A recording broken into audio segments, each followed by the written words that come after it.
lived, but the former sunk under the tidings that I bore. I see him now, excellent and venerable old man.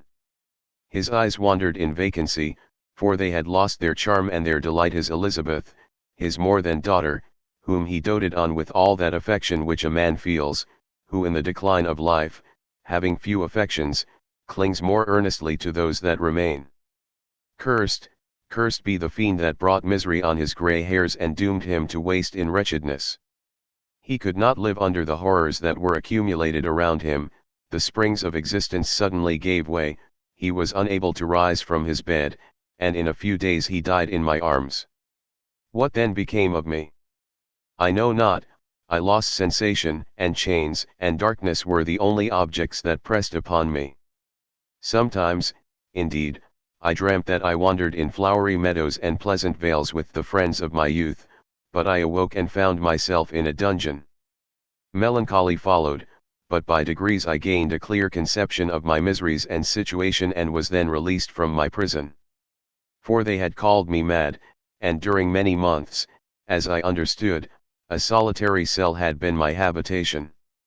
Liberty, however, had been a useless gift to me, had I not, as I awakened to reason, at the same time awakened to revenge.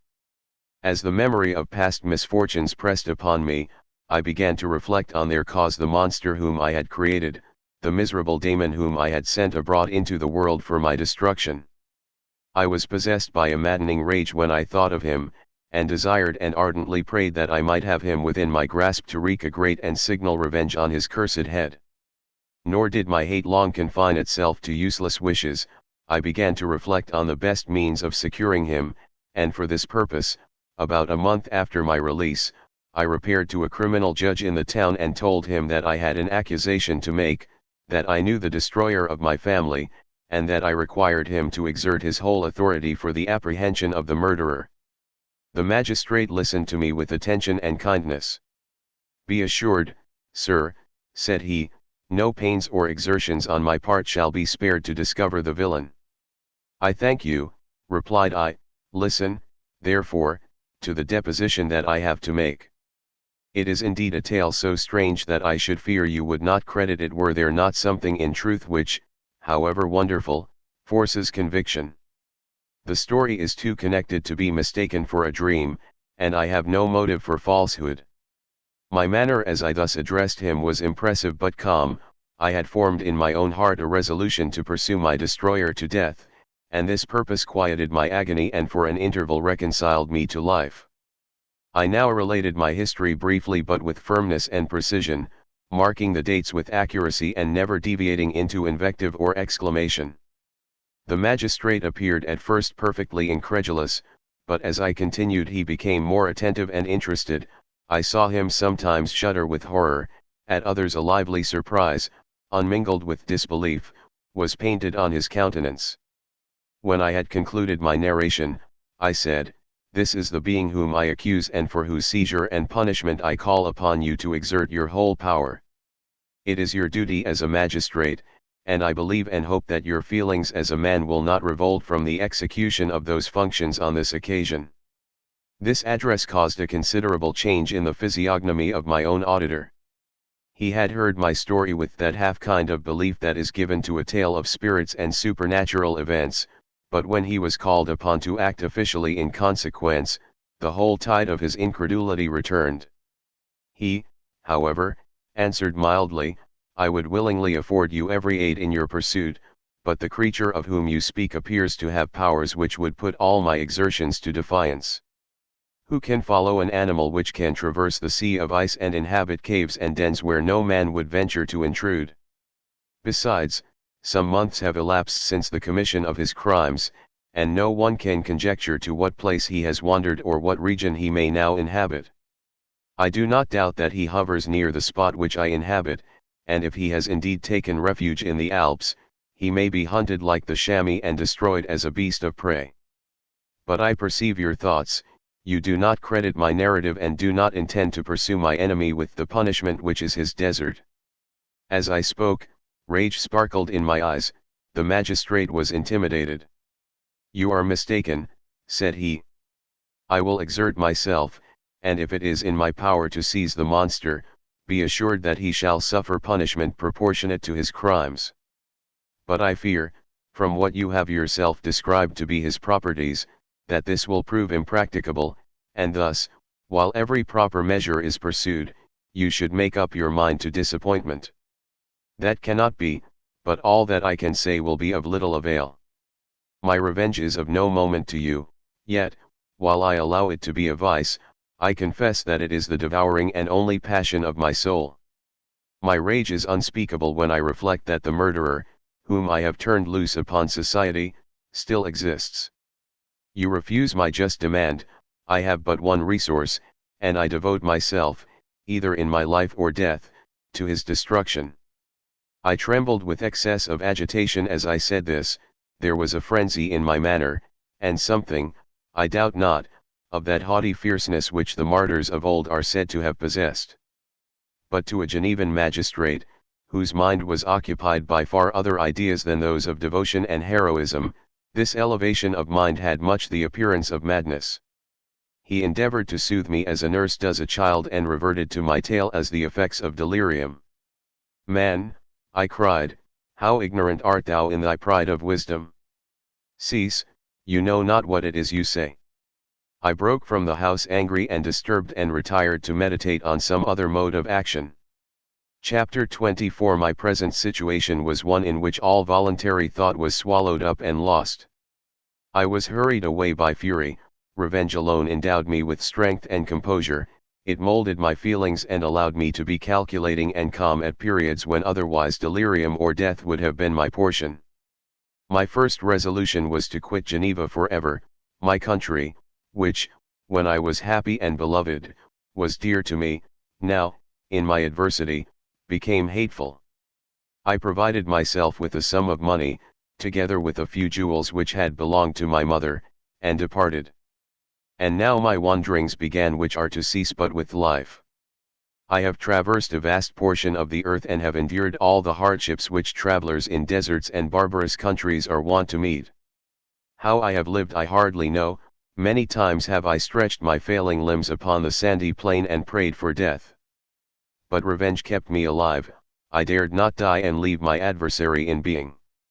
When I quitted Geneva, my first labor was to gain some clue by which I might trace the steps of my fiendish enemy.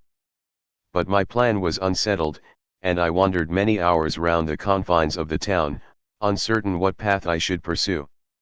As night approached, I found myself at the entrance of the cemetery where William, Elizabeth, and my father reposed.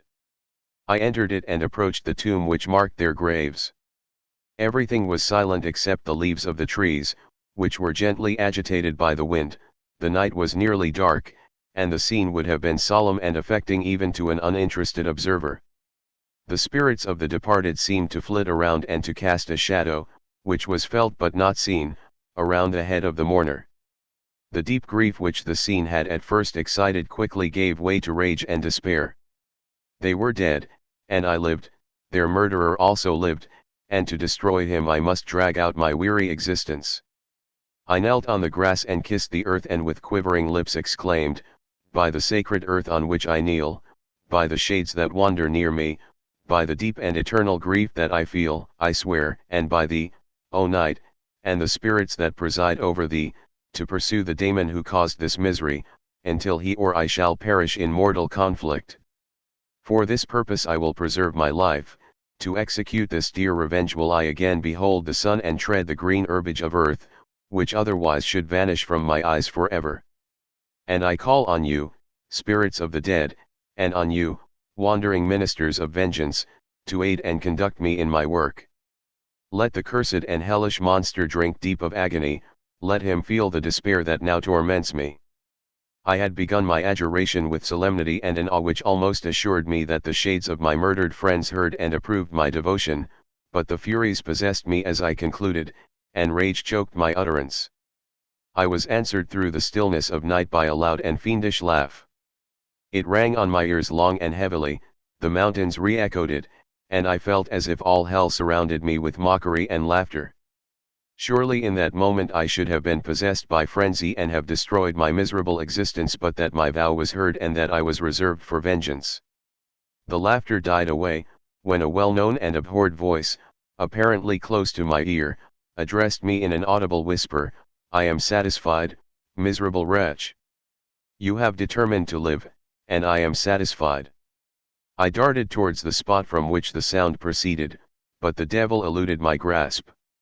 Suddenly the broad disk of the moon arose and shone full upon his ghastly and distorted shape as he fled with more than mortal speed.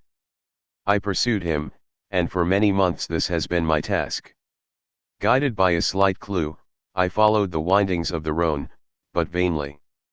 The blue Mediterranean appeared, and by a strange chance, I saw the fiend enter by night and hide himself in a vessel bound for the Black Sea. I took my passage in the same ship, but he escaped, I know not how. Amidst the wilds of Tartary and Russia, although he still evaded me, I have ever followed in his track. Sometimes the peasants, scared by this horrid apparition, informed me of his path, sometimes he himself, who feared that if I lost all trace of him I should despair and die, left some mark to guide me. The snows descended on my head, and I saw the print of his huge step on the white plain. To you first entering on life, to whom care is new and agony unknown, how can you understand what I have felt and still feel? Cold, want, and fatigue were the least pains which I was destined to endure. I was cursed by some devil and carried about with me my eternal hell, yet still a spirit of good followed and directed my steps, and when I most murmured would suddenly extricate me from seemingly insurmountable difficulties. Sometimes, when nature, overcome by hunger, sank under the exhaustion, a repast was prepared for me in the desert that restored and inspirited me. The fare was, indeed, coarse, such as the peasants of the country ate, but I will not doubt that it was set there by the spirits that I had invoked to aid me. Often, when all was dry, the heavens cloudless, and I was parched by thirst, a slight cloud would bedim the sky, shed the few drops that revived me, and vanish. I followed, when I could, the courses of the rivers, but the daemon generally avoided these, as it was here that the population of the country chiefly collected. In other places human beings were seldom seen, and I generally subsisted on the wild animals that crossed my path. I had money with me and gained the friendship of the villagers by distributing it, or I brought with me some food that I had killed, which, after taking a small part, I always presented to those who had provided me with fire and utensils for cooking. My life, as it passed thus, was indeed hateful to me, and it was during sleep alone that I could taste joy. Oh, bless sleep! Often, when most miserable, I sank to repose, and my dreams lulled me even to rapture. The spirits that guarded me had provided these moments, or rather hours, of happiness that I might retain strength to fulfill my pilgrimage. Deprived of this respite, I should have sunk under my hardships. During the day I was sustained and inspirited by the hope of night, for in sleep I saw my friends, my wife, and my beloved country. Again I saw the benevolent countenance of my father, heard the silver tones of my Elizabeth's voice, and beheld Clerval enjoying health and youth. Often, when wearied by a toilsome march, I persuaded myself that I was dreaming until night should come and that I should then enjoy reality in the arms of my dearest friends. What agonizing fondness did I feel for them!